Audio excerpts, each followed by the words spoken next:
Oh, we back, baby. Let's go.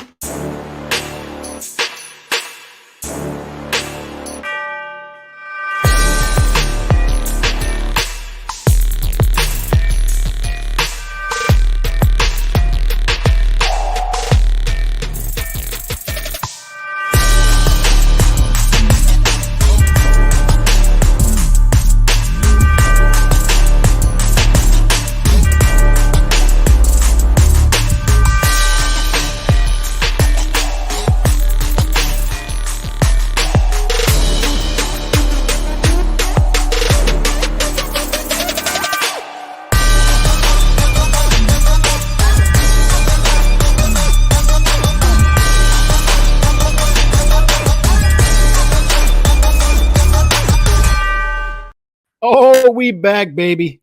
We back. It's been about 5 days since I've been on here live. Check out the show last night on D Style Boxing's channel with Glenn Jennings, who is the manager of Tim Tszyu. Some interesting talking points from him that came out of that, some interesting pull quotes. So I'll post some of them on my channel today. Finally getting back into the groove of things. What is today, by the way? What is today is Today, Tuesday or Wednesday? Somebody hit me up in the chat. Let me know if today is Tuesday and Wednesday. Because if it's Wednesday, it's hump day. It's hump day. I'm still off, man. Like I'm still way off. I went to California on the West Coast, so I'm still like getting back to the swamp, trying to get back swampy. JC in the building. You first, second to none. Nando. Nando's never second. He's second to none. Nobody puts Baby in the corner. Nobody puts Nando in the corner. Andre Rodriguez. Good afternoon. Calix, there's a boogeyman in my closet right now. Oh, we're going to talk about that, Santiago. A lot of people are seeing boogeymen in the closets right now. A lot of people seeing boogeymen. All right, it's good. It's Wednesday. It's Wednesday. All right. So it's Wednesday. It's hump day. Shout out my guy, Wheelchair Man John. He's also telling me it's Wednesday. I was out in LA from Thursday to Monday. And I got to say, speaking of second to none, you dudes out there have the best weather I've ever been in. I haven't been to LA too much. It's only like my third time, and this was the first time around this time of year. You dudes, your weather out there, I don't see how you dudes complain about anything as far as weather related, because that was perfect. I'm trying to get back into the swampiness of South Louisiana. My skin is dry from being out in LA in the thin air. I'm back in the humidity. It was weird being outside at night and not having to worry about getting bit up by mosquitoes. It was just a wonderful experience. Got to chop it up with some boxing insiders on Friday night at dinner. So it was good. It was a very good trip.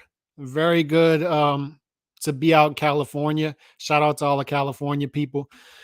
You went from the beaches of Cali back to the swamplands. Yep, I'm back in the swamp. I stepped outside at 8 o'clock this morning. I'm still trying to get back into Central Time. So it's that, then it's jet lag, and then it's the weather. And I step outside at 8 o'clock this morning and let the dogs out and be outside, and I'm just drenched, sweating. And I'm like, yep, I'm back. I'm back. Boogeyman in the mailbox. And shout out to Chauncey. Chauncey sees aliens, by the way, and we'll talk about that as well. HLD, Chauncey swears. He tells me in text messages that he sees that there's aliens out there in Las Vegas and Nevada. I don't believe it. Boogeyman exists like saying unicorns exist. They are both fiction. Yep. And boogeymen and monsters seem to be more fiction in boxing these days. Everybody's seeing boogeymen and monsters now. They're all seeing it. Boogeymen everywhere. There's boogeymen here. There's boogeymen there. This guy's a monster. That guy's a monster. That guy's a monster. I'm searching through the resume. I'm looking. Just like the dudes who are out here telling me there's Bigfoot. And I'm asking for video evidence. Do you have any video evidence of Bigfoot? You dudes have been talking about Bigfoot for a century. I've been walking this earth for 42 years, and I still have yet to see visible video evidence of Bigfoot. I live 5 minutes from the Honey Island Swamp, and they're telling me there's a Honey Island Swamp monster. And I'm saying, okay, I've been wandering these swamps for 42 years, and not one of you dudes have yet to provide video evidence of the Honey Island Swamp monster. I live in South Louisiana. The Rougarou. The Rougarou is supposed to be walking everywhere. Everybody sees the Rougarou. Where is he? Where is he? How is it he is evading All of this video proof and evidence. And that's how I feel in boxing these days. Berlanga's the monster. Adames is the monster. Benavidez is the monster. And I'm looking through the resume and I'm watching these guys fight and I'm saying, is it possible? Is it possible that your imagination is running wild? And I gotta, full disclaimer, I've had coffee this morning. So it's gonna be one of those shows. I've had coffee, hopped up on caffeine. So let me try to pace myself. Is it possible that your mind is playing tricks on you? Is it possible that you want a boogeyman so badly that you're creating one out of thin air, just artificially just pulling boogeymen and monsters out of thin air? And I put the poll up, and shockingly, it's split. Do monsters or boogeymen exist? 52% say no. 48% seem to think that monsters and boogeymen exist. I mean, perhaps, but Calix, there's so much uninhabited woods and swampland out there. How do you know there's no Bigfoot? All I'm asking, dude, is I've been here 42 years, wandering these swamps. Where is the boogeyman? Where? Is it possible that we get bored and our imagination runs wild? Is it possible that we want boogeymen and monsters so bad that we create them out of thin air, just artificially? Is it possible that in boxing, you're so desperate for these dudes to be something they're not that you just magically create it like a unicorn? It's like a pretty unicorn, just sprinkling pixie dust and, dropping off ice cream cones all over here and there, the Easter Bunny, Santa Claus. Is it possible that your imagination is just running wild? And you're just, Adames is a boogeyman. Okay, how is he a boogeyman? It's because I said so. Berlanga, he's a monster. Based off of what? He just went the distance with Jason Quigley. Benavidez is the Mexican monster. Based off of what? Based off of what? How is David Benavidez the Mexican monster? Well, look at him, watch him fight. Yeah, but he's almost a decade in, and I'm looking at his resume, and it looks pretty thin.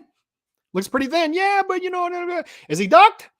Can you specifically name a fighter who has ducked Benavidez, David Benavidez? No. Okay, so how is it that this guy who has one tough fight in 9.5 years is a monster? I'm just asking questions. Backyard boogie. It's hot as here. Hell here. It is. It is so hot. It is so freaking hot. Zura is getting sent to the moon, bro, but I respect and appreciate his will and determination. Fair enough. You got to prove it in the ring. One thing I like about Tim Tszyu is talking to his manager last night. They want to fight 4 times a year. They get it. They understand it. This dude got bit by a dog 3 weeks before the fight, 21 days before the fight, that required 37 stitches right here in the arm. 37 stitches.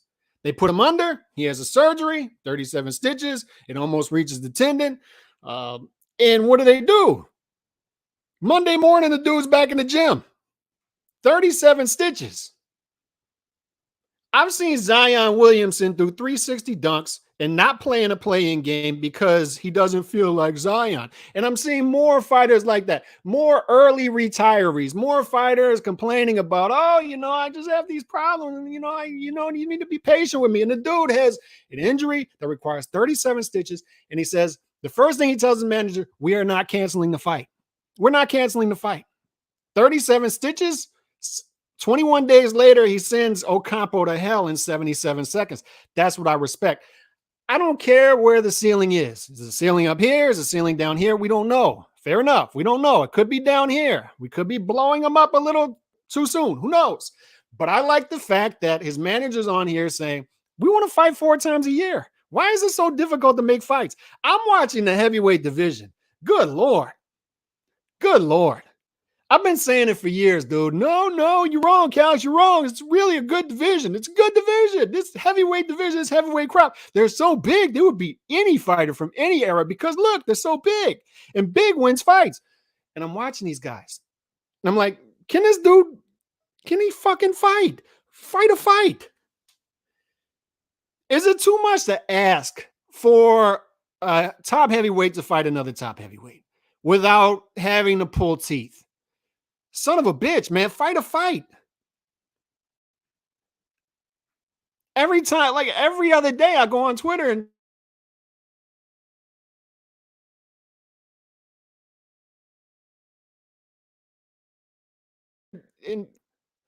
all right, I'm back. He's called out John Jones. He's called out Ngannou. He's called out all these guys. He's called out the UFC guys. Can the guy fight a fight? Anybody, pick somebody. Dude, I don't even care who it is at this point. Fight a bum off the corner. Fight a bum off the corner. I don't care who it is at this point. Fight somebody. For the love of God, fight somebody. So forgive me if I get excited when a manager comes on here and says, I want to fight 4 times a year. Whoever it is. 3 times a year, 4 times a year. If we have to settle for 3, imagine that. If we have to settle for 3 instead of 4, so be it. So be it.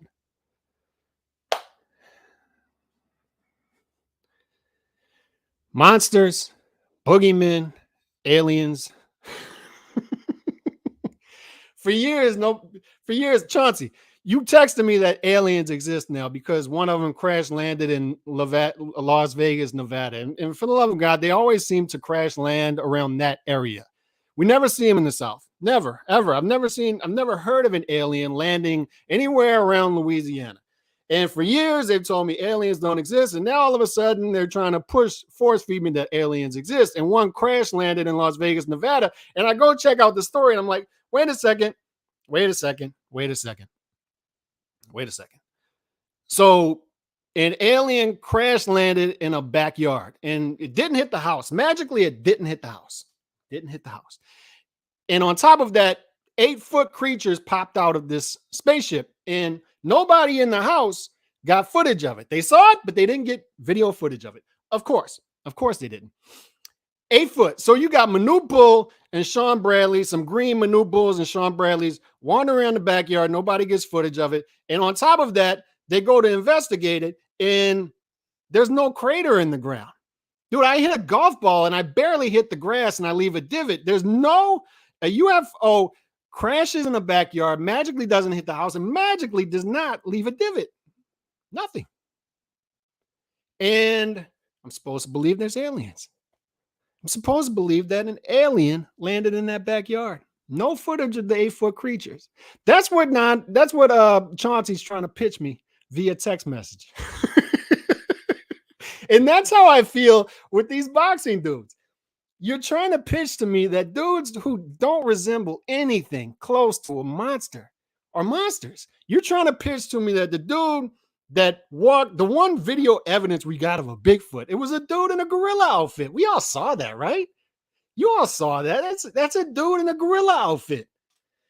And you're trying to pitch to me that these dudes in gorilla outfits are Bigfoot out here, that these basic fighters, just basic fighters, are monsters. I watched Benavidez fight. I'm like, he stepped up. He didn't get the stoppage. He's a good fighter. Like Benavidez, he showed versatility. He's a good fighter. Benavidez is a good fighter. It's no disrespect. But where's the evidence of the monster? My kids tell me all the time, Daddy, I got a monster in my closet. And they wake me up in the middle of the night. I got a monster in my closet. I got a monster under the bed. And I'm like, you don't have a monster under your bed. How do you know? Well, I know because monsters don't exist. They just don't. It's your imagination. That's how I feel about these boxing dudes. There's a monster under Canelo's bed. And I go and I check under the bed and it's a dude who has one tough fight in 9 years. I'm like, really? Really? This is what you're trying to wake me up over? This is what you're trying to wake me up over. And I got to be honest, man, because I'm watching and I haven't done a video in 5 days because I was busy running around. But I'm checking up. And as soon as I land to LA, I get the news. People are texting me, Canelo is going to fight Charlo, 3-fight PBC deal, et cetera, et cetera. And I'm like, yep, that's what we talked about on the podcast yesterday. That's what they were working on, obviously. And they're dangling Benavidez out here, right? They're keeping him warm in the bullpen.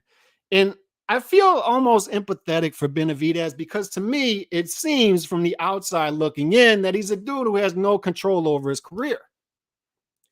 And it's once again the dudes out here trying to convince you that stuff that isn't going on is going on.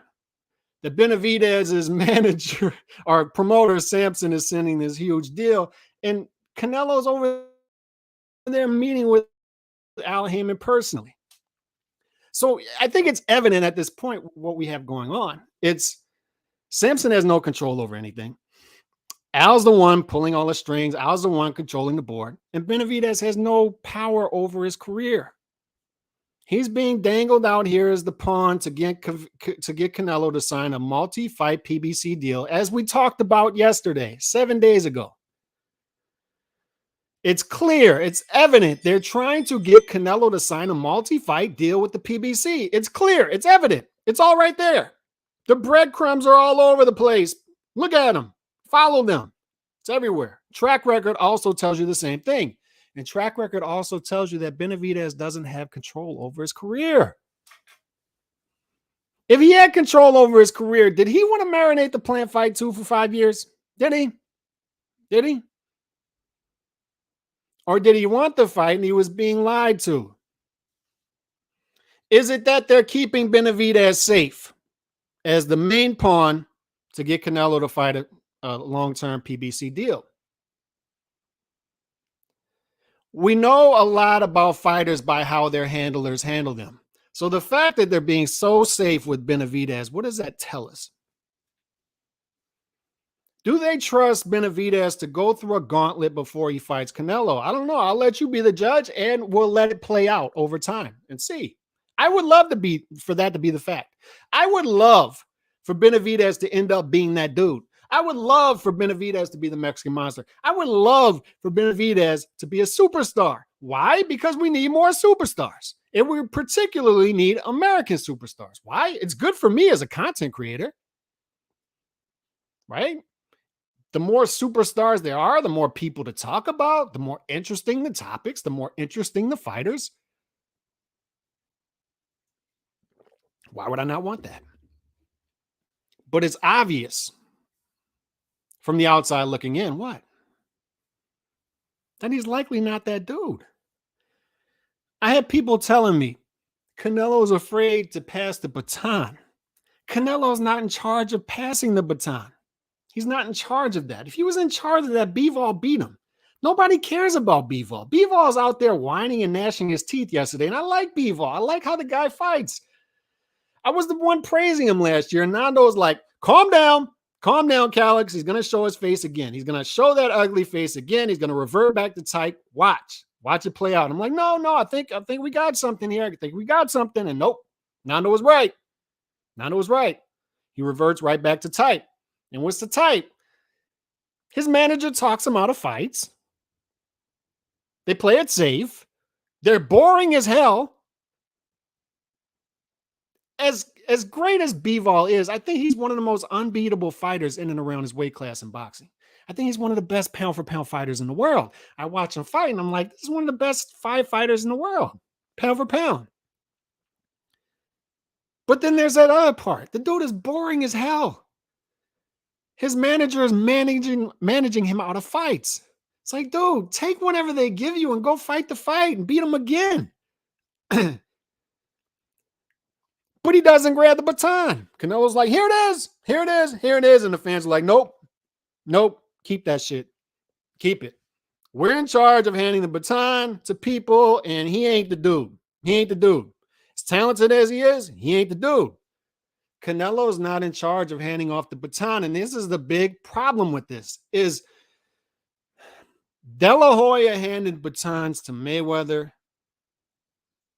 and in theory, Mayweather and Pacquiao, but in reality, what was happening was the fans were handing the batons to those two guys. Why?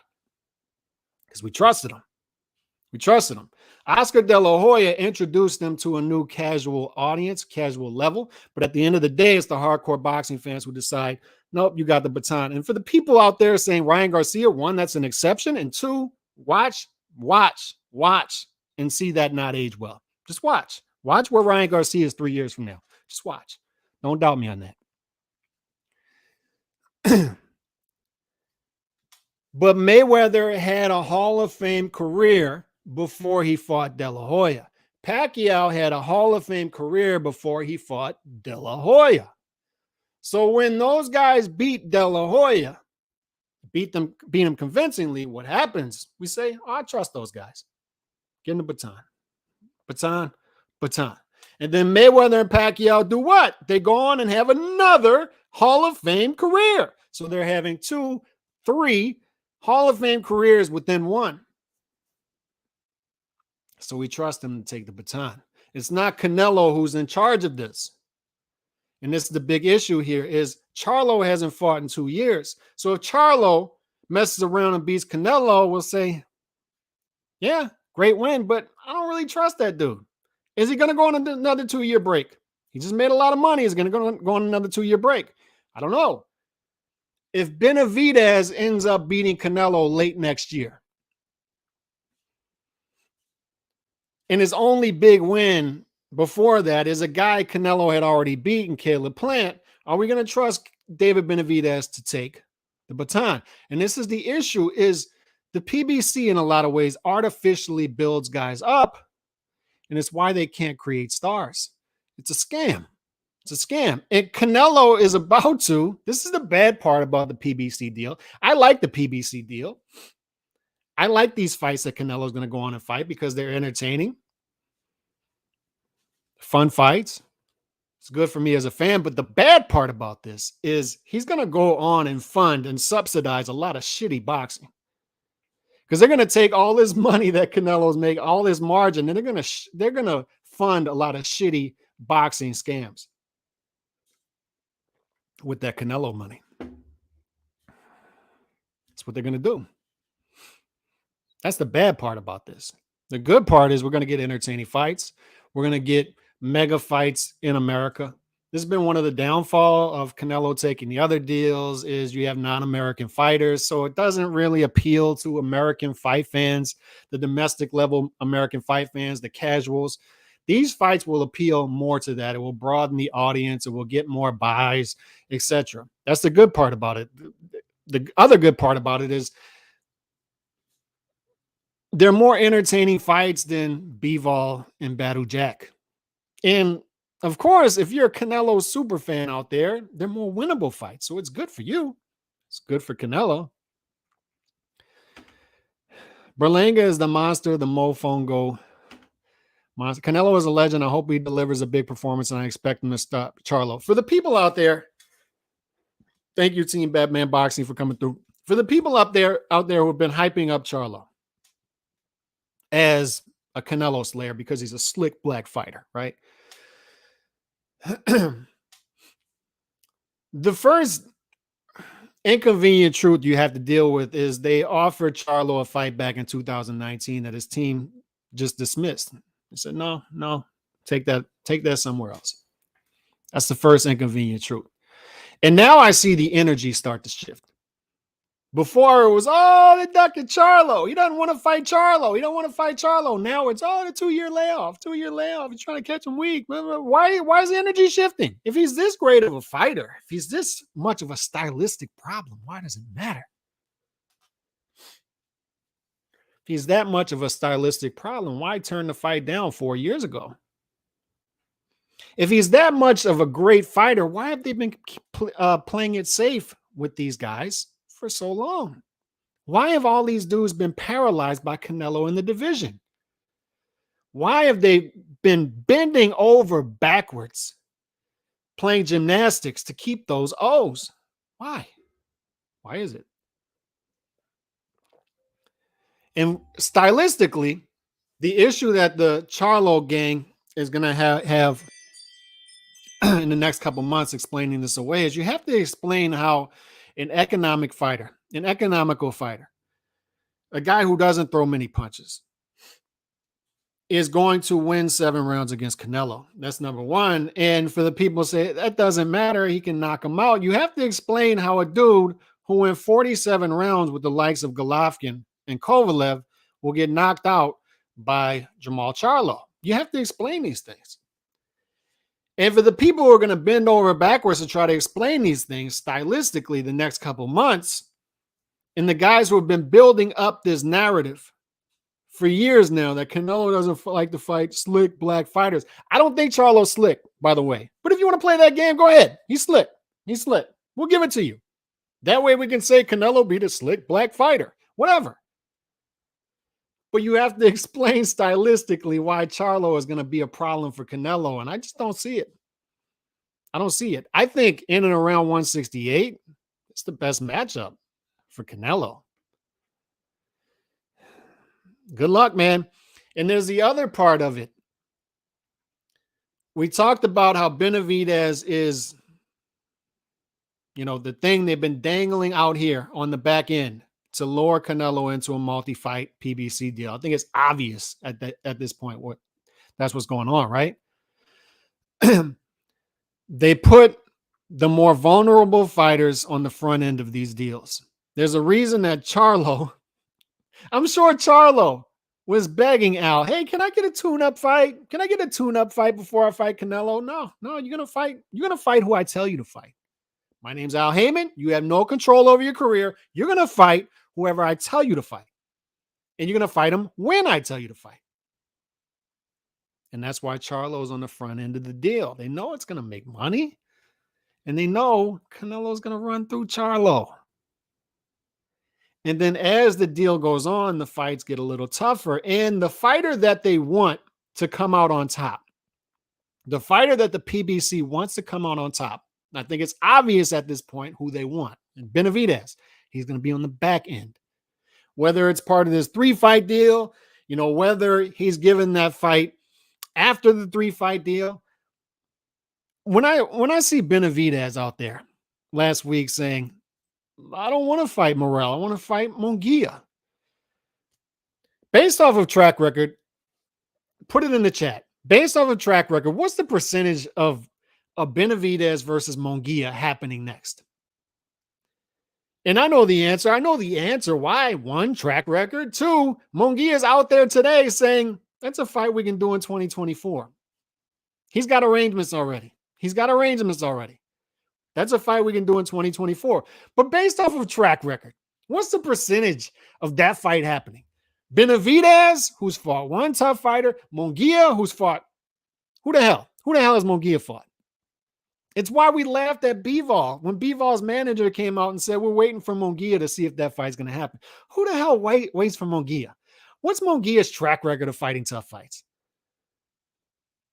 Benavidez is out there calling a dude he knows isn't going to come to the table. And he's out there saying, we don't have an agreement, when his manager's been out there for 4 months saying, we've got an agreement.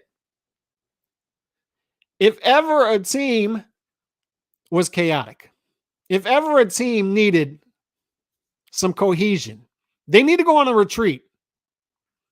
Benavidez, his dad, Samson, they need to get together and go on a retreat for a weekend and say, these are going to be the talking points. We need to get this together. Because they're a disaster. They're an absolute disaster. Shout out my guy, Nando Blank. Appreciate the super chat, Nando. And I'll tell y'all this, man, because I saw people were sending me this yesterday. I promise you I will never turn into, where is it? Here it is.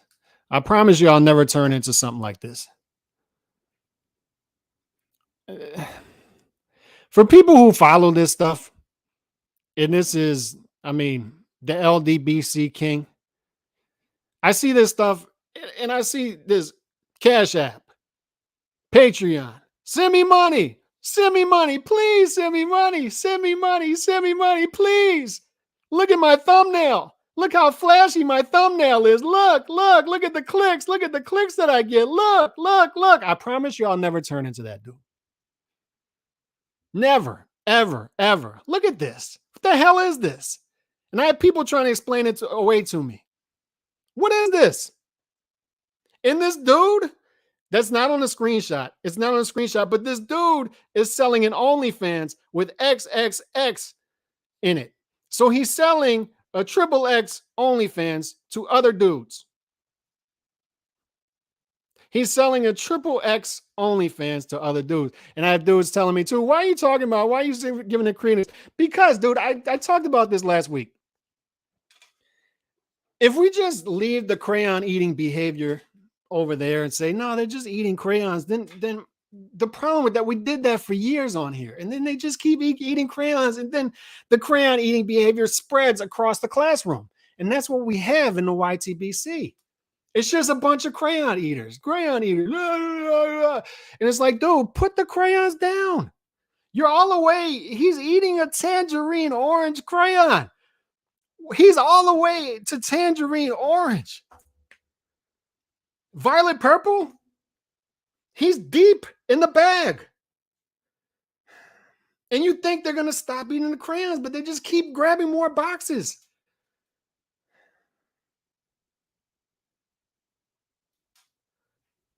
Hot pink, tangerine orange. The dude's eating a tangerine orange crayon. And that's what I'm saying. The more we just leave it alone, the more it spreads. We tried that. So I got to do the 5% rule, where 5% we address the false narratives.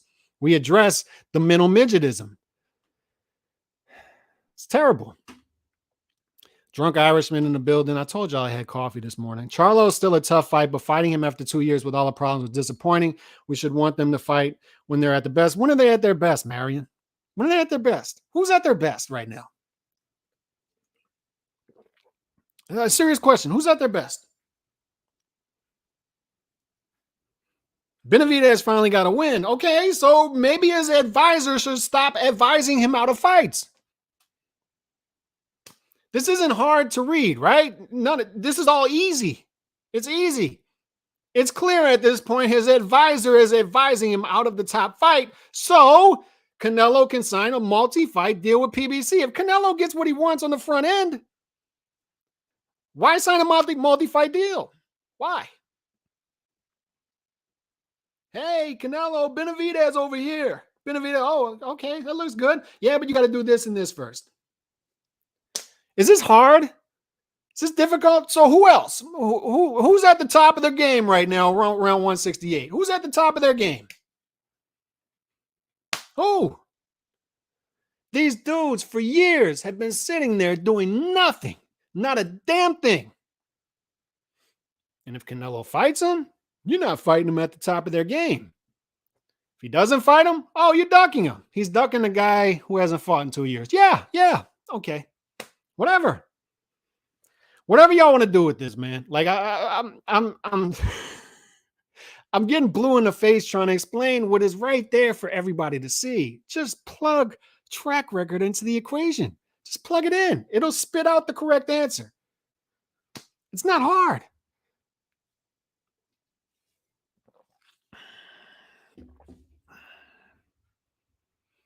Yeah, I agree. He's ducking Logan Paul.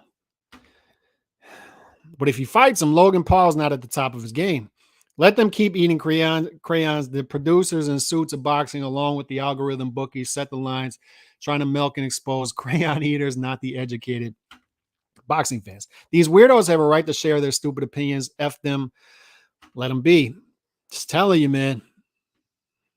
Telling you. It's spreading like a wildfire. I'm telling you. Be careful with the let them be thing, because that's how it was for years. And you just let them be.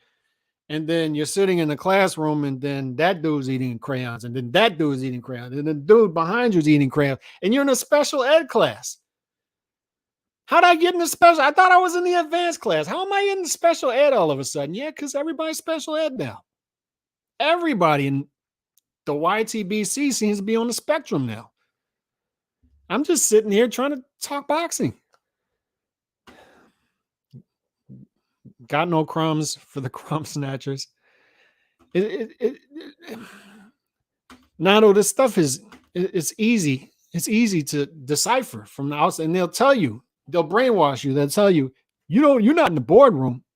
You don't know what's going on back there. You have no idea what's going on behind the scenes, in the boardrooms, in the negotiations. Dude, plug track record into the equation, please, and see the answer you get.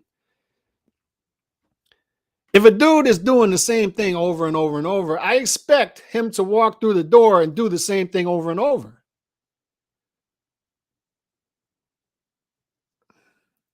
It's not difficult. Until he does that 180. If the dude is walking through my door every day drinking Crown and drinking whatever, and he's getting drunk every day, I expect him to walk through the door the next day and be drunk. Until he goes to AA and gets it fixed. And then we'll beg him, go get it fixed. Go to AA. Go get it fixed. Just go get it fixed, man. Like, nobody wants to see a drunk grown man every day. Nobody wants to see that.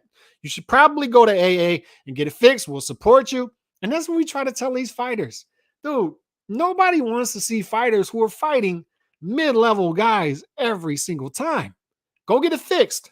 Just pick a guy. There's guys up there at the top. Pick one of them. That's what I'm telling the heavyweight division. Dude, Fury's out there. I'm going to fight John Jones. I'm going to fight Francis Ngannou. I'm going to fight. Oh, look at Usyk ducking me for the 27,000th time. Look at this guy. He don't want to fight me. And then you got Wilder offering Ruiz 70-30. And then Ruiz like, no, I want 50-50. Dude, can somebody fight a fight? For the love of God, can one of you heavyweights fight a fight? We're here for fights, right? Are we here for fights? Is that what we're here for? Are we here for rumors? I had Ring IQ on the channel last year, I think it was, and he told me, just straight up told me, dude, a lot of these dudes in the YTBC don't want fights to happen. I'm like, why? Why would they not want fights to happen? He's like, it gets clicks. The mythical battles get clicks. The he said, she said, rumorville stuff gets clicks. So they'd rather the fights not happen. I can't relate. I want the fights to happen. I'd like to see who's better between Wilder and Ruiz. That's crazy, right? Is this crazy? Type 1 in the chat if I'm crazy. Am I crazy for wanting to see who's better between good fighters? Is that crazy? Is it crazy that Fury has multiple opportunities? He's had on multiple occasions, multiple opportunities to become undisputed. He's been one fight away from it, and we've never gotten it. Is it crazy to want that? I don't know. Is it crazy? Is it crazy to say, hey, you and Usyk, you should probably fight each other? Should probably fight each other. Is this crazy behavior?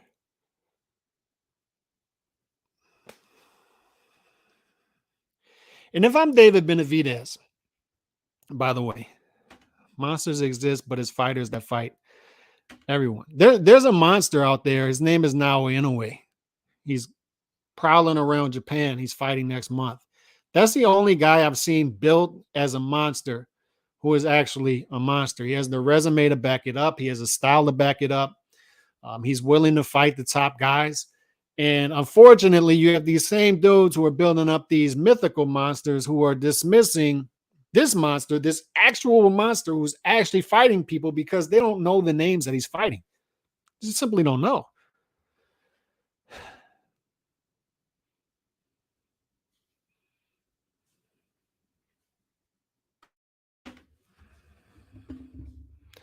Let me check the mic.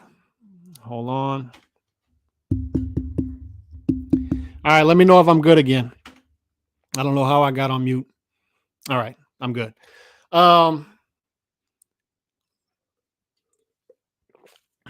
There's a real monster. It's from Japan. That's the guy that's built up as a monster, who has the monster nickname, who is an actual monster. He's a monster. These other guys who are being built up as a monster, I'm asking, like, I'm just sitting here, when are they going to behave like monsters? When are we going to see monster behavior? When? I see a dude dressed up in a gorilla outfit, prowling around the woods, pranking people. That's what I see. Oh, look at Bigfoot. No, that's not Bigfoot. It's not Bigfoot. It's a dude. It's clearly a dude with the gorilla outfit on. Oh, that's aliens. It's aliens crash landing in a backyard. Where's the evidence? There's not. The lawn looks perfectly manicured to me. There's not a divot in the ground. These 8-foot aliens, you got no video evidence of them. Somehow They fix the divots. They fix the alien aircraft before before the police come, and then they zoom right back up to God only knows what planet they're from. I'm simply asking, where's the evidence? Where's the evidence that all these monsters you're building up in the boxing world are actually monsters? Can I see them fight? Can I see them fight more than once per year? Can I see them fight more than one tough fight per year? Is that too much to ask? Oh, Calix, he just came off a tough fight like 8 months ago. We can't demand too much of him. We don't want to put that much on him. We just can't put too much on him. Can't put too much on him. You see all the fighters retiring early because of mental illness because we can't put too much pressure on them. We're putting too much pressure on them. So we need to relax. Calix, we're going to ask you to relax. Don't drink your coffee in the morning. Stop doing that and just relax. Stop demanding tough fights. You know what? I'm there. I'm there with you. I'm not going to demand greatness from fighters who simply aren't great. If David Benavidez wants to go over there and fight Munguia, so be it. So be it. I don't expect greatness from good fighters. I don't. And I don't expect toughness from fighters who don't have a tough resume almost a decade into their career. I'm there. If David Benavidez just wants to fight in some fun fights, fine. Fine, I'm there. But the problem becomes, and look, does this look familiar right here? Let me get this comment down, and then I'll get to some more comments. Does this look familiar right here? This is New York Fights. I think this is this morning. Edgar Berlanga, good fighter, marketed as great. Sound familiar? It's what I've been saying for years. Except I wouldn't use the term good fighter. I'd say mid. Berlanga's mid. He's mid. He's a mid fighter marketed as a monster. And this is my point, is packaging matters. Marketing matters. This is the second outfit that Berlanga's been with where he's been marketed as this great fighter. And I'm just sitting there and I'm like, where is it? Where is it? I'm sitting there with the binoculars and the microscope. I'm trying to see, where is this great fighter you're telling me? Where is he? Where is he? And that's how I feel about a lot of fighters now. Where? You're not packaging these fighters correctly. Just package exciting fighters. That's all you got to do. Package Berlanga as a fun fighter and fun fights against the Jason Quigleys of the world. Jason Quigley, for the love of God, this dude was iced. He was knocked out in the second round by Boo Boo Andrade. I watched Boo Boo Andrade fight, and it's like watching the grass grow. Even he looked exciting against Jason Quigley. And Berlanga couldn't get him out of there. Yeah, but Calix, he knocked him off. He knocked him down 4 times. You know, he looked at. Y'all want things to be a certain way so badly that you try to force it. And it rubs the market the wrong way. All I'm asking is just promote Benavidez as a fun fighter. That's what we've got so far. We don't have a great fighter. We don't have a monster. And you're trying to package this dude as somebody that the Canelo fans are out here. Oh my God. Benavidez has us cornered. He has us cornered. He has Canelo cornered. Canelo's sitting in the corner of the room with all of his belts. And he's like, honey, the monster's here. I don't know what I'm going to do. I'm going to have to vacate these belts. They're trying to force me to fight this guy. Did you see him? Did you see him against Caleb Plant? Decision him to death. And none of it's true.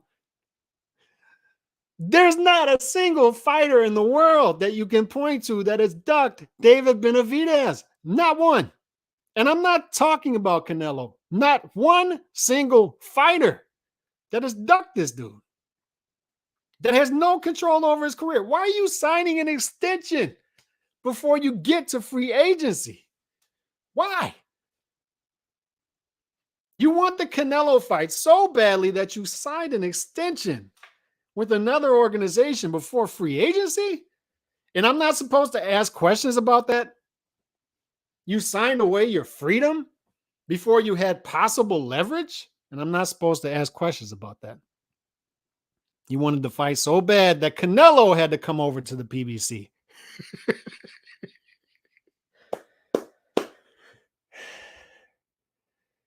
no control over his career, and he's sitting there baffled.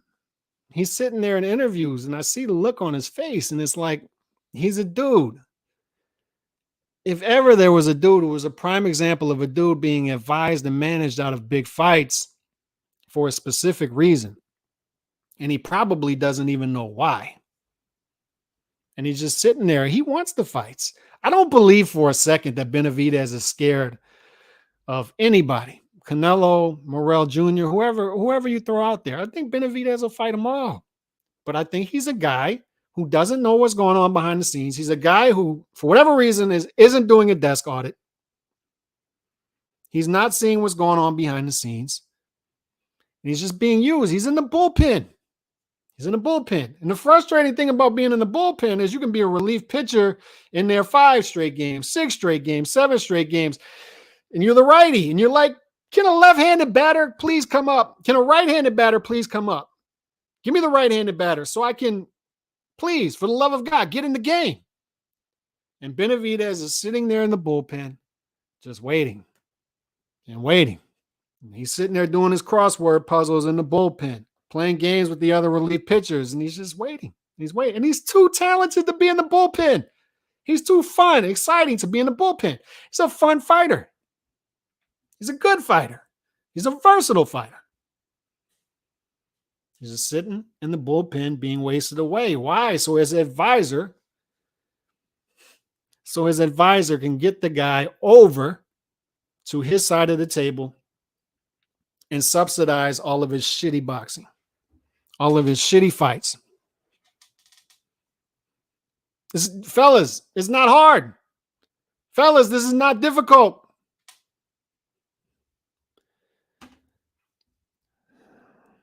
Munguia got a better chance against Berlanga. Everybody's got a better chance against Berlanga. Benavidez will smoke Munguia like a blunt.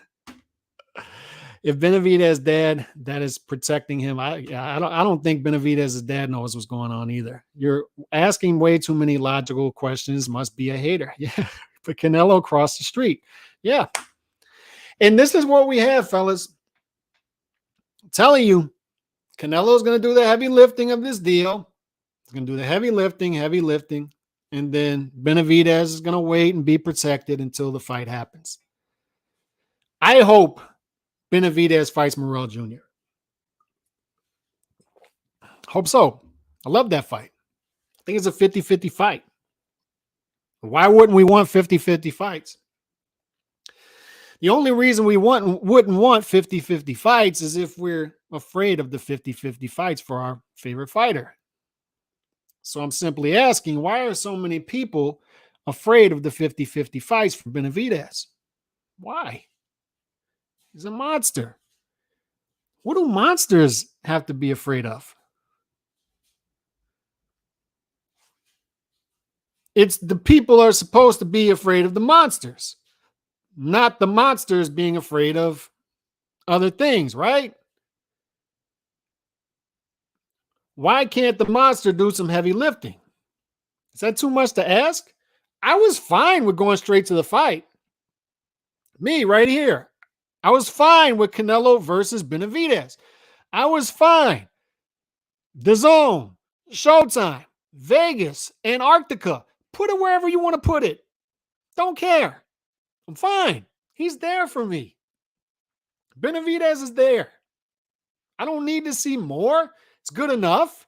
He did the bare minimum of what I asked. We simply asked, go fight a fight. Go. Can you fight a fight? He fought a fight. So he did the bare minimum. He's there. But I'm telling you, a lot of you dudes are out here misreading the situation.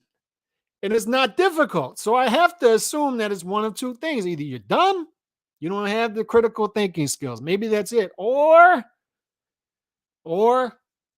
clickbait. It's one of the two. One of the two. Because it's not difficult to read why this fight isn't happening in September. It's not difficult to read. He's going over there. Al Heyman is advising multiple fighters. Correct? And I'm told that Al Heyman is this great deal maker. Al Heyman can get anything done that he wants. Al Heyman's just sitting back there and he can do whatever he wants. He can get whatever fight he wants. Why can't he get the Benavidez fight? Is Canelo that afraid of the Mexican monster that we can't have that fight? Canelo's in his bed shivering. My God, the Mexican monster. He's got me surrounded. I need to drop all the belts. Please throw me a lifeline. Charlo, yes. Is that what you dudes really think? Really? Like, is that what you really believe? Is that what you really believe? Or could it possibly be that Al Heyman is advising multiple fighters? He's keeping the big one on the back end. He's putting the easier ones on the front end, the ones that are expendable. And he's getting Canelo over to subsidize his shitty boxing platform. Which one's simpler and which one backs up when it comes to track record? I've seen with my very own eyes. I've seen Al Heyman advise his fighters out of big fights. I've seen it. Saw it in 2019 when they sent the deal with Charlo in 2019 and no, get it away. I saw in 2021 him almost blow the undisputed fight with Caleb Plant. Why? He wants to fight on Showtime. We want it on our terms as the B-side. And I was told the B-side has no leverage. That's what I was told. But in that case, yeah, we want $10 million. We want you to sign a multi-fight deal. The hell are you talking about? Multi-fight deal. He tried to hold Caleb Plant as a pawn to get Canelo over there for a multi-fight deal to subsidize his shitty boxing platform. He successfully did it here. You got to give Al Heyman credit. He pulled it off. He got Canelo to go over to the Bermuda Triangle, as Nando says, the Bermuda Triangle of big fights. If ever a platform knew how to marinate fights, it was that one. So all I'm saying, man, is simply plug into the track record into the equation, and it spits out a beautiful, predictable, and consistent answer every single time. Every single time. You dudes are out here trying to convince people, and you're successfully doing it in some cases, which is why we need to address a lot of these false narratives. Calix, leave it alone. No, we got to swerve over there. We got to swerve over there about 5-10% of the time and address it because it grows. I'm telling you, as crazy as it sounds, you're going to have people out there believing in the nonsense that Canelo, despite the track record, is all of a sudden scared of David Benavidez and wants no parts of that fight for September. None.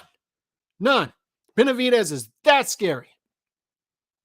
Instead of believing the obvious, that his advisor for the time being is advising him out of a big fight.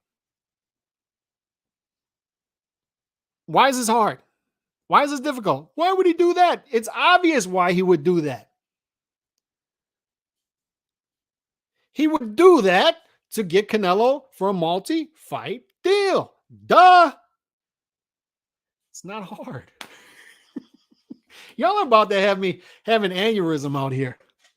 It's not difficult. All of this is so easy to read. Fellas, good Lord. McFly, good Lord.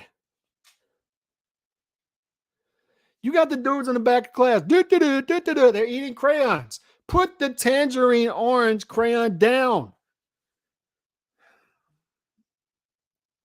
Your mouth looks tangerine orange, dude. Put it down. There's no need to do it. There's no need to do it. Why? Why are you out here spreading false narratives? Why? Just tell the truth. For the love of God, just tell the truth. Son of a bitch. Where were all the Benavidez fans during Benavidez versus Plant? It did less than 100K. I'm asking the same question. I don't know. But what I'll tell you is the track record is this. Dude gets a belt.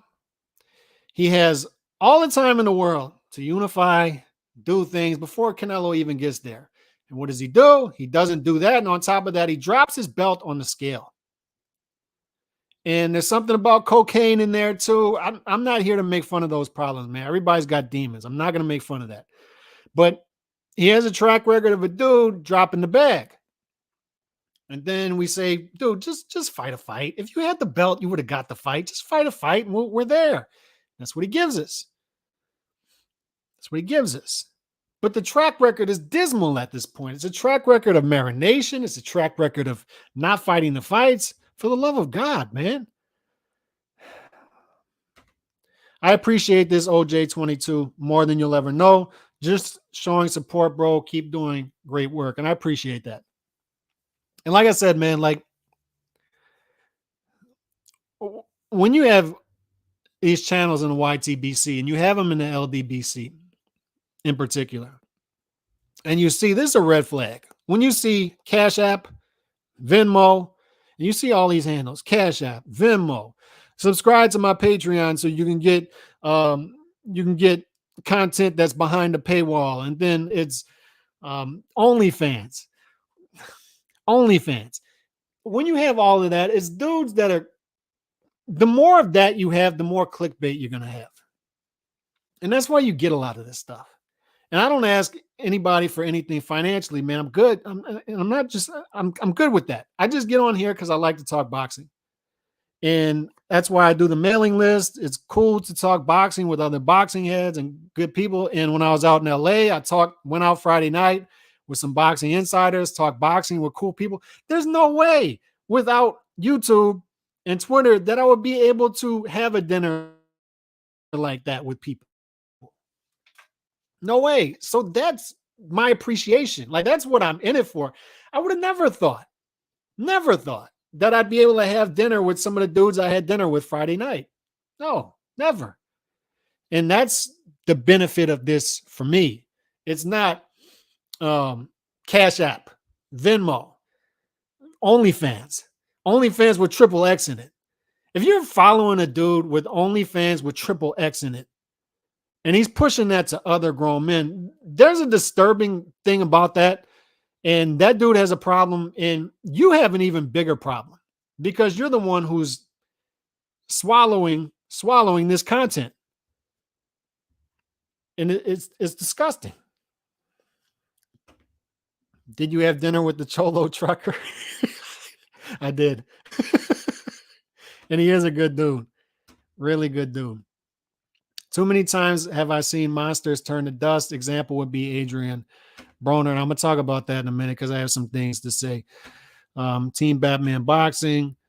Quite strange. Benavidez isn't upset slightly with Sampson not getting the Canelo fight done. And here's something I would say. And the people on the mailing list, you know, I told them that I would leave some stuff out there for them. Don't be surprised if Canelo is really aggravated with some of the things Sampson's out there saying. You know, I've had D-Style on the channel. He's like, why isn't Canelo coming out publicly and PR team and pushing back on some of this stuff? Don't be surprised if Canelo is very frustrated with a lot of the things he's seeing with Sampson. Quite strange. Benavidez isn't upset in the slightest with Sampson not getting the Canelo. I read that. Sampson working on Benavidez versus Lemieux rematch. And once again, OJ22, I appreciate this, man, more than you'll ever know. And I appreciate all y'all for coming through every day, man. It's awesome stuff. And we're growing the channel. We're growing the ACP network. And I appreciate all this stuff. But the stuff with Broner, when I was out in LA, and I just throw this out there, it's non-boxing, but I throw it out there for perspective because some of these dudes will think I'm being too harsh on fighters, mental illness, and it's not that. It's the more you live, the more people you meet, and I had the pleasure of meeting a lot of great people, both boxing and not boxing, out in LA. And I met a pediatric cancer patient. She's 8 years old, just turned 8. And they were happy to get her to her 8th birthday. Think about that for a second. They didn't think they were going to get her to her 8th birthday.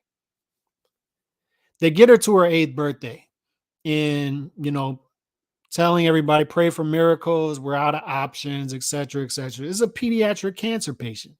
Just her body riddled with cancer. And her parents, great people, just that look in their face. And it destroys you. Seeing that, it just destroys you. And then I go log on Twitter that night as I'm in bed, catching up with Twitter. And I see these grown dudes, just grown men, complaining about shit. You're a grown man, dude. I understand people have problems. I get it. I understand these fighters have problems. I get it. I get it. I understand. I'm not trying to demean those things. I'm not trying to diminish those things. But at the same time, I am. Because, dude, compared to other people, you don't have problems. Do you have your health? Do your children have their health? Imagine seeing your 8-year-old riddled with cancer and you're out of options. And you're happy to get her to her 8th birthday, bro. And you go on Twitter and you complain about God knows what. God knows what. The world's just not fair. It's not fair. Nothing's fair. Nothing's fair. And this isn't fair. And then everything's built against me. Dude, shut the fuck up. Excuse my language. But it bothers me at this point. It bothers me to go on Twitter after seeing stuff like that, having proper perspective, and seeing grown men complain about stuff that is superficial. It doesn't matter. So I log on one of these nights. I don't remember what night it was. And I see Adrian Broner doing an interview under the influence. And I'm like, it's his fault. Is that too hard to say? It's his fault. He's a grown man, 30-something years old. He's had a million chances. He's worked hard to get where he is. I understand, but he's had a million chances. At what point do we say it's Adrian Broner's fault? Because I see people out there blaming his team. Oh, he doesn't have the right people around him. He doesn't have this person. Why aren't they looking out for him? Why would they let him do this interview? And I'm asking, why would Adrian Broner do this? Why would Adrian Broner go out under the influence? And I hear that this podcast paid him like $10,000. I hope that's not true. Why in the world are you paying boxers thousands of dollars to come on your podcast? I wouldn't pay a boxer $1 to come on the podcast. Why are you paying them thousands of dollars to come on your podcast, especially a guy like Adrian Broner? But he cancels the podcast multiple times and he comes on drunk. It's his fault. It's his fault. Stop passing the blame to everybody else except the person doing it. I understand people have problems. He probably has to get to AA and somebody needs to intervene. I get that. But at the same time, it's his fault too. Why would they let him do this? Why would they let him do that? Dude, you're a grown man. You need to sack up.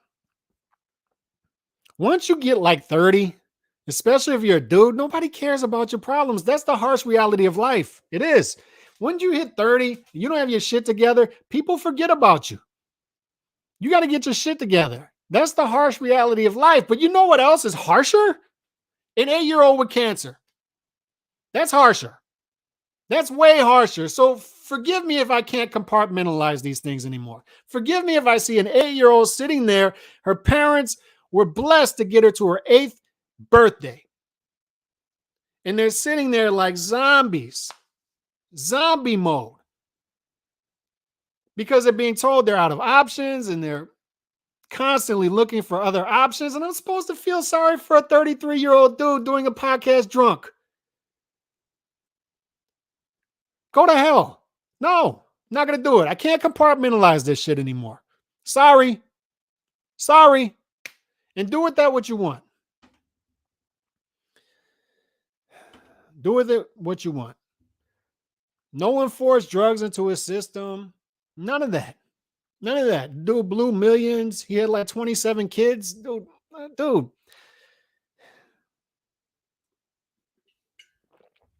And there's no hatred, man. I don't mind the dude. But come on. For the love of God. Caleb Plant went through real problems. The dude lost his daughter. Still fought his fight.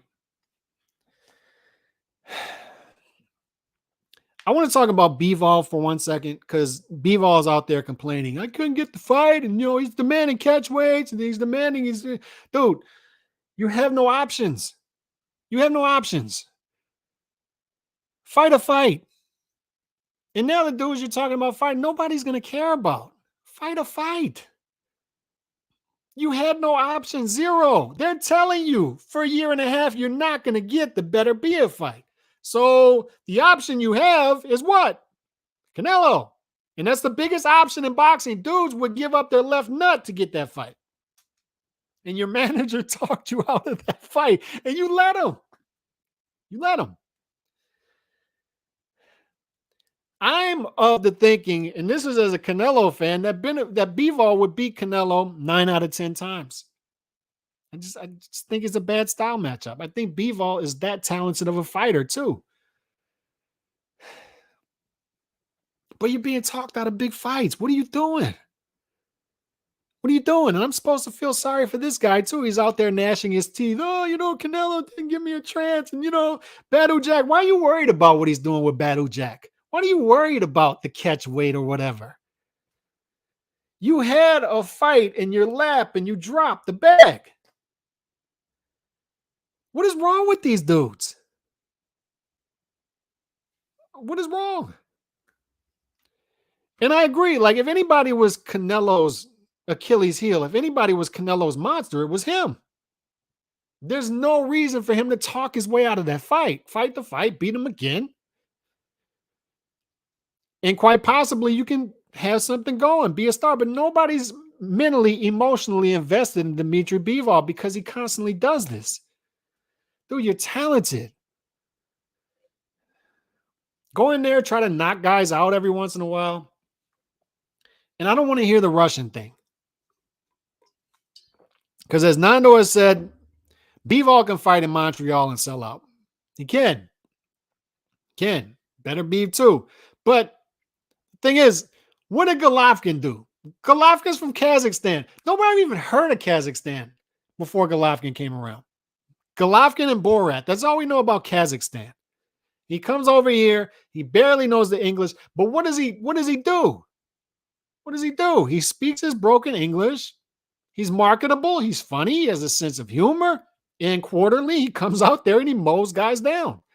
And we watch it and we're like, damn, I like this guy. I have no idea where Kazakhstan's on the map. I was never good at geography. I have no idea where it's at. None. Don't know. No idea. Nothing about the culture. I know nothing about it. The dude came over here, quarterly mowed guys down, knocked guys out, senseless, was marketable, Mexican style, Mexican style, Mexican style, Mexican style. He kept repeating it. Sold merch. And he was the one of two guys in the sport of boxing in 2022 to fight in 2 super fights. He fights Murata in a unification in Japan, makes a shitload of money, and then fights Canelo, makes more shitload of money. And he does it simply by understanding I have to fight. Number one, that's an important part of being a boxer, right? I got to fight. It's what Glenn Jennings said last night about Tim Tszyu. We need to fight. I want to fight. We'd like to fight 4 times per year, but the politics of the sport don't allow it when you get to the top. So if we have to settle for 3, fine. Crazy. They like to fight. Imagine a fighter liking to fight.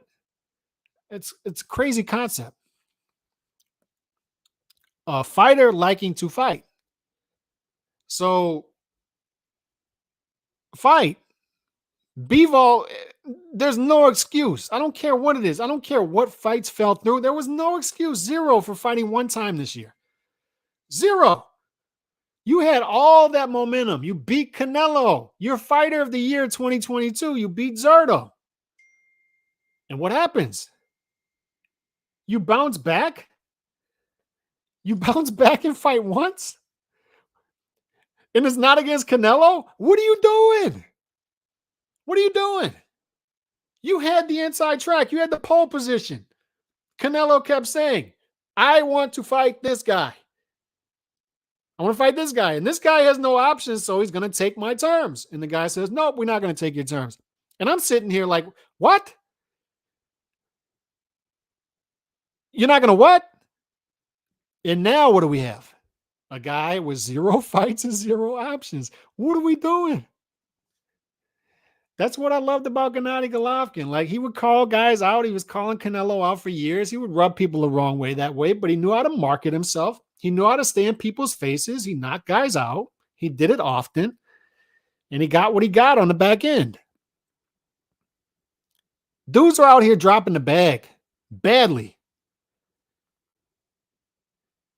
You're dropping the bag badly. What are you doing? I don't agree with that, but to each his own. More impressed with Bivol than Monster Inoue. Some people will actually tell you otherwise. Look, I'm impressed with Bivol, fight-wise, but dude, you got to fight. Yeah. Golovkin was great, in my opinion, anyway. I don't know, GOAT. I don't know. Bivol should have taken the Canelo offer. He lied about wanting to unify. Yeah. Dudes are dropping the bag, man. All good comments. This is another thing that's easy to read. Like, Battle Jack wanted the Canelo fight. And they throw out, hey, we want to fight you. Start with this. And then Canelo's team pushes back and says, hey, you know, you're a cruiserweight. It's not often that a dude 2 weight classes higher than another fighter offers a deal. You know, it looks weird.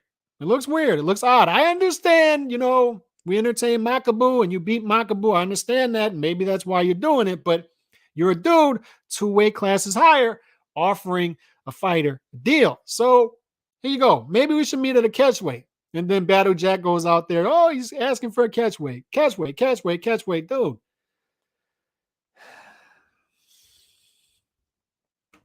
None of this stuff is difficult to read. You have to not want to see it to not see it. You have to be emotionally invested on the other side to push back on the obvious. Push back on what's right in front of your face, dude. It's right in front of your face.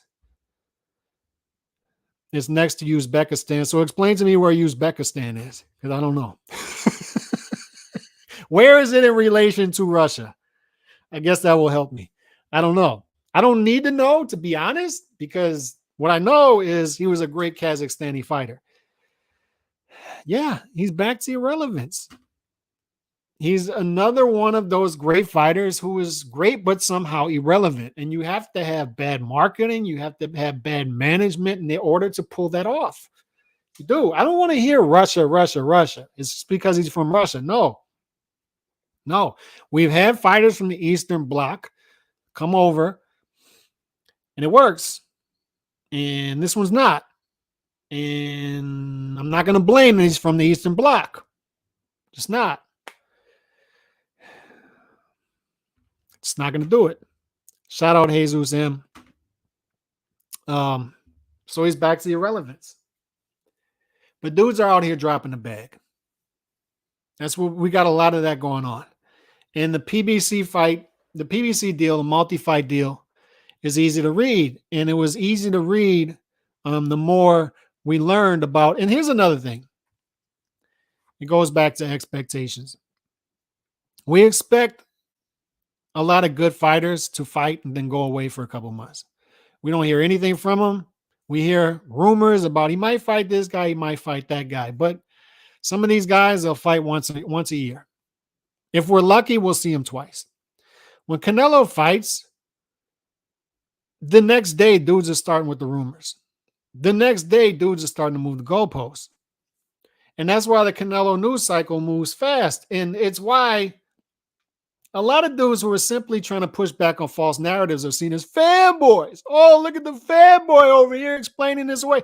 No, dude, it's like we're simply trying to get your head and point it up at the scoreboard.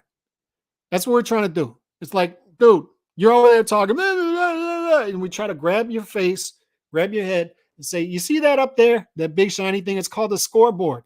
And you see that you're losing badly. That narrative was false. That one, that one, that one, that one, that one, that one, that one, that one, that one, that one. Remember that one from 6 months ago? We're all the way down to that one? Wrong. That one.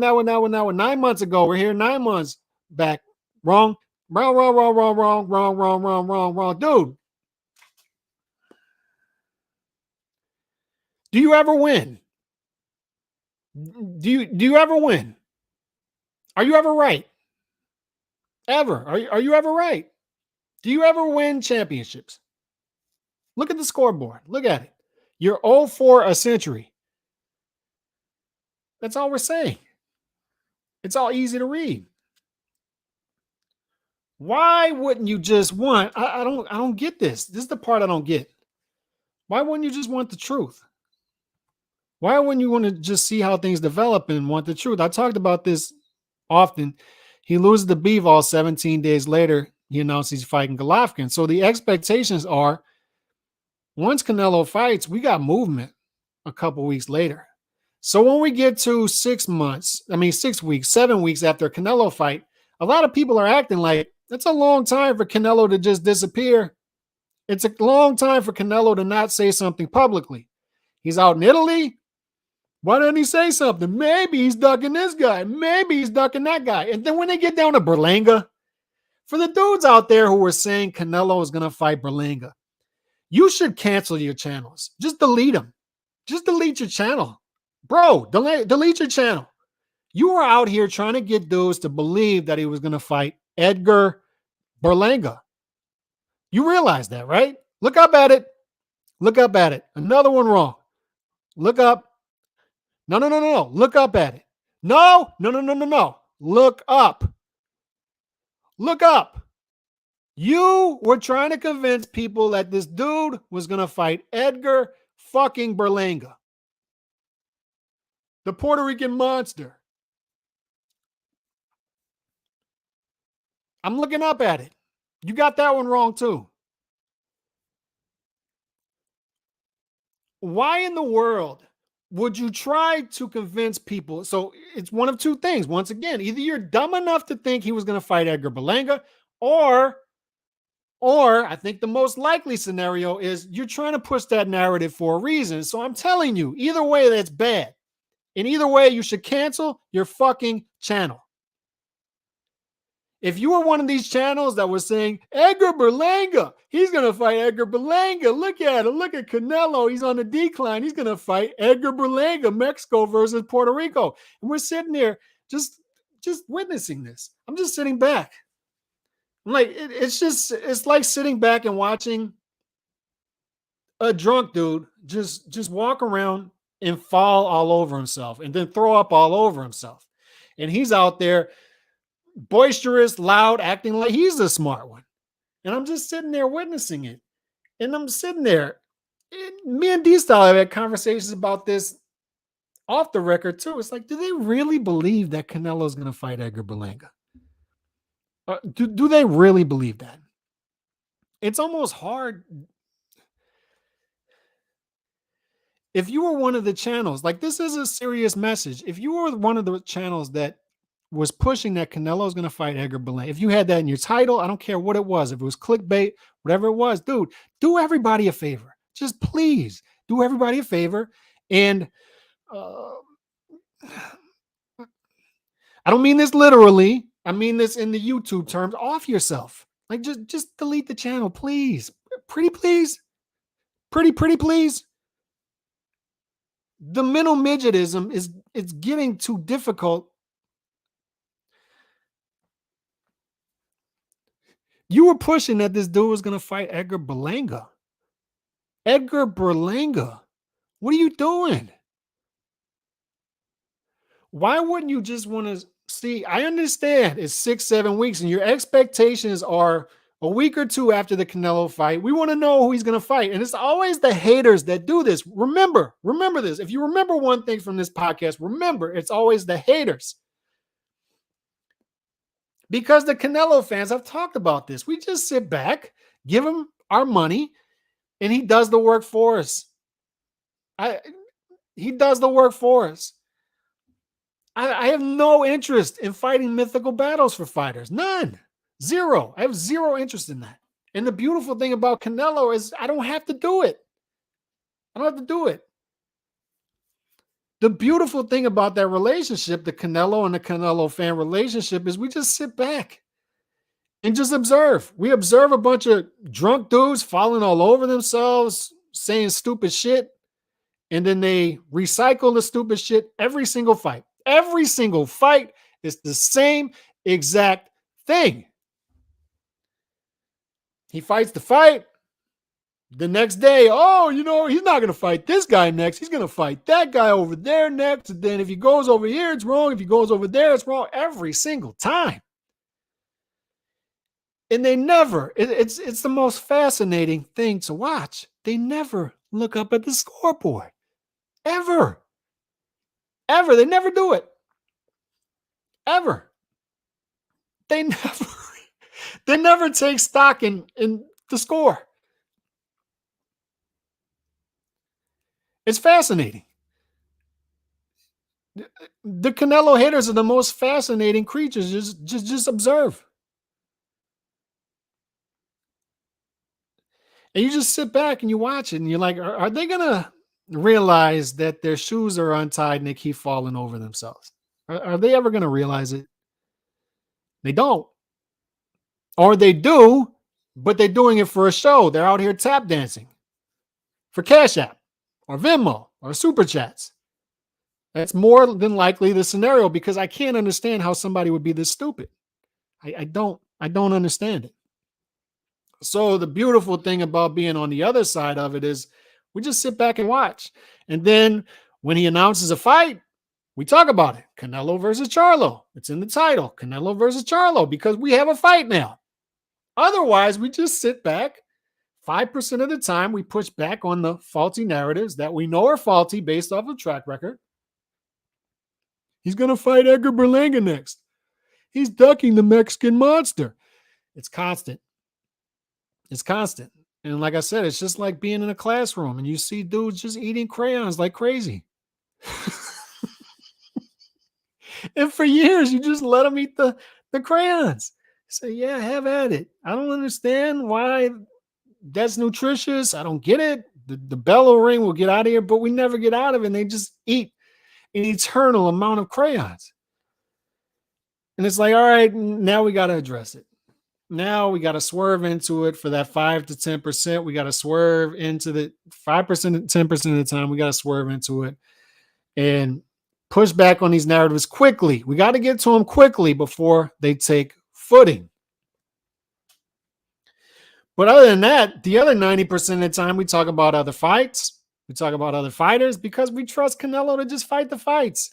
And we let them go over there and have their spasms.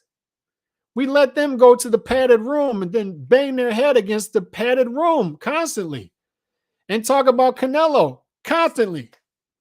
It's like, dude, are you going to do something else? Can you please delete your channels? Berlanga? Ducking Benavidez? Really? Is that what you're still going with? Okay, so look up at it. That's 2 more you got wrong. 2 more you got wrong. Add that to the long list. I know you're going to forget about it because next week is going to be something else. And that's part of the CDS. That's part of the Canelo derangement syndrome, is they never look up at the scoreboard. That's number one. It's like they're blind. And number 2, they're on to the next one. They're right to the next narrative. Oh, you didn't want him to fight on Showtime. But look, he's over here at Showtime. No, we don't care. I don't care if he fights him in fucking Alaska, Antarctica. I don't care if he fights him on PBS. Fight him on CNN. Who gives a damn? I don't care. Fight the fights. Son of a bitch. But I'm going to sit back. I'm going to have fun. I'm going to watch him do the heavy lifting while the other monsters sit back under the bed and just lay up. Because apparently that's what monsters do now. Apparently what monsters do now is they don't really scare you anymore. They just, kind of scare you. Just kind of scare you. Just kind of scary. Apparently, that's what monsters do now. They're lazy. They just lay around, and that's what monsters do. It's what we've come to expect from monsters. Al Heyman, Canelo's about to subsidize a lot of stuff. Eating crayons and wash it down with a bottle of Elmer's glue. Yep, that's what it is. Dudes be eating the 64 packs of crayon. They do, and they just keep eating more. I don't get it. 64, another 64, another 64, another 64, and then you wake up one day and you're in a special ed class. Different standards, and I'll play to those standards. I expect high things of Canelo. I don't expect Canelo to fight Edgar Berlanga. Never did. And if he would have fought Edgar Berlanga, we would have called him out on it and said, nope, nope, nope, that ain't going to fly, Canelo. Not going to fly. You ain't going to do that. If you do that, you better as hell, sure as hell, be fighting 3 months later. And that better be a stay busy fight or a tune-up fight. Because if it's just Berlanga, not acceptable. It's not acceptable behavior from Canelo. Would you say Berlanga and Munguia are pretty much the same level of fighter or close to it? If Benavidez fights Munguia, you know my reaction of that's going to be? Good fight. Fun fight. Entertaining. Yeah, whatever. It's the different standards. If Canelo were to fight Munguia, I'd say I don't like that fight for Canelo. He ain't on Canelo's level. It's not what I've come to expect.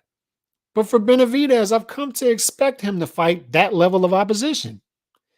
If he were to fight Berlanga in a cross-promotion fight, fine, whatever. It's Benavidez. He's fun. He's entertaining, whatever. He's good. He's entertaining. If he fights Munguia, it's a good, entertaining fight between good, entertaining fighters, exciting fighters, whatever. I don't expect good fighters to do great things. I just don't. I certainly don't expect good fighters to do special things. And it helps me. It helps me. It helps me to not create monsters out of thin air, because then I have to expect monster things. And you dudes are out here and you're going to realize at some point that I built this dude up to be something that he's not capable of being. This guy, that guy, they're not capable of meeting those expectations.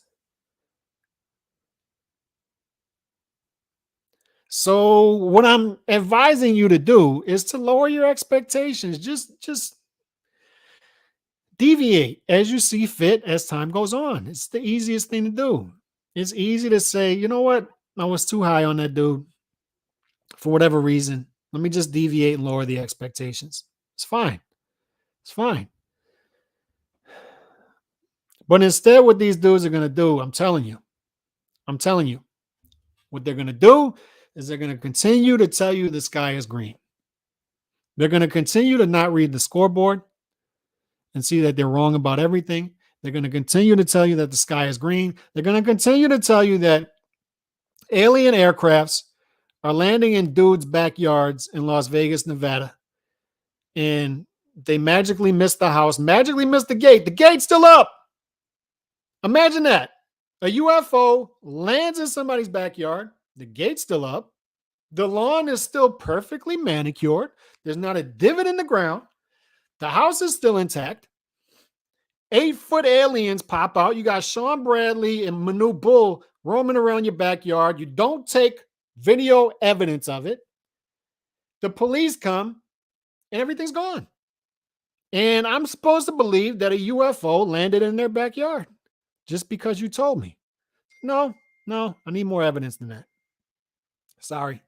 And I need more evidence that these monsters that you're building up are actual monsters. I need something on the resume. I can't just go off of the eye test, the flimsy eye test, especially when, are they looking like monsters? When's the last time Berlanga the monster knocked somebody out? When's the last time Carlos Adames looked all that great? Let's be honest. When's the last time Benavidez knocked out a top 10 fighter? He hasn't. I don't know. Maybe, just maybe, these guys aren't monsters. So on that note, man, I'm out. I got to go pick up my kids from summer camp. Y'all be good. I'll see y'all tomorrow. God bless. Peace.